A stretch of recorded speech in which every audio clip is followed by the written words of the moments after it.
মুসলমানরা কেন মানুষ মারা গেলে বরই পাতা দিয়ে গোসল করায়, এটা নিয়ে ফ্রান্সের একদল বিখ্যাত বিজ্ঞানীরা ওনারা গবেষণা করলেন। ওনারা বলছে যে আমরা মুসলমানের সমস্ত কিছুকে নিয়ে গবেষণা করেছি, পবিত্র কোরআনের শুরু থেকে শেষ পর্যন্ত নিয়ে গবেষণা করেছি ভুল ধরার জন্য, কিন্তু কোথাও ভুল ধরতে পারি নাই।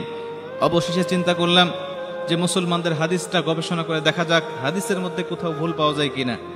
কিন্তু কি আশ্চর্যজনক কথা, আমরা মুসলমানদের এই হাদিসগুলো গবেষণা করে তাকিয়ে দেখি যে আজকের থেকে 1450 বছর আগে একটা মানুষ মরুভূমির প্রান্তরে জন্ম নিয়ে, যার ছিল না আমাদের মতো MBBS, FCPS, FRCS এর ডিগ্রি, যার ছিল না কোনো আধুনিক তথ্য প্রযুক্তি, সায়েন্স ল্যাবরেটরি, কোনো রকম আধুনিকতার ছোঁয়া যে যুগে জামানায় লাগে নাই, ওই জামানায় থেকে একটা মানুষ এত আধুনিক কথা, এত তত্ত্ববহুল কথা কিভাবে বলতে পারে?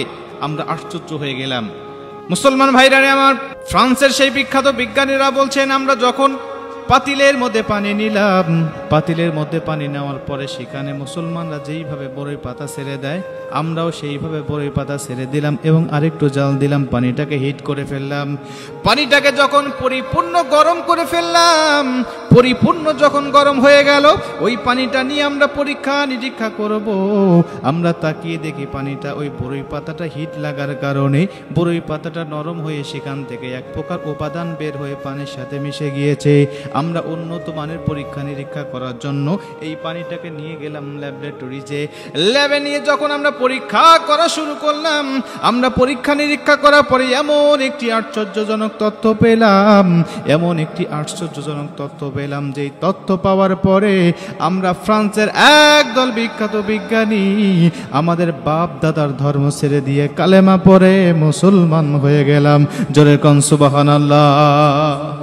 আমরা যখন ল্যাবে নিয়ে পানিটা চলে গেলাম, পানিটা নিয়ে যখন পরীক্ষা নিরীক্ষা করতে লাগলাম উন্নত মানের মেশিন দিয়ে, তাকিয়ে দেখি এই পানিটা মাত্র 8-10 মিনিট জাল দেওয়ার কারণে, বরই পাতা দিয়ে জাল দেওয়ার কারণে এই পানিটা আর সাধারণ পানি নাই।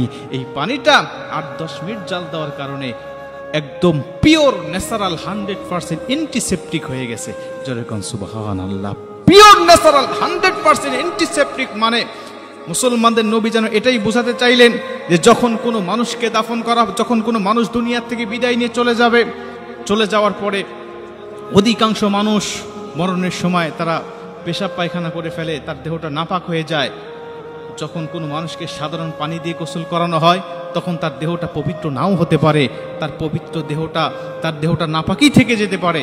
এখন ওই নাপাকি দেহ যদি কবরের জগতে রাখা হয়, মুসলমানদের হাদিস, মুসলমানদের কোরআন অনুযায়ী বোঝা যায় একটা মুমিনের লাশ কবরে রাখার সঙ্গে সঙ্গে সেই কবরটা জান্নাতের বাগান হয়ে যায়।